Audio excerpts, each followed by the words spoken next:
Unboxing Mom Cozy V1 Pro, my first ever hospital grade breast pump. What I love about this one is that it has a large battery capacity that you can pump up to 270 minutes. It has a 15 suction levels, 3 cycle rates, and can pump up to 40 minutes. Unlike the other Mom Cozy pumps that I've tried na it's up to 30 minutes lang. So ito, mas matagal siya.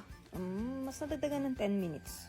It's handy and easy to clean. Magaan din siya. Hindi siya mabigat. I'm excited to try this one and I'll make a vlog sa una kong gamit nito. So I can show it sa inyo guys kung ano magiging outcome niya sa akin. If you guys have some questions, comment down below.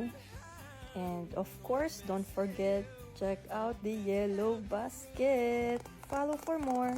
Thank you for watching.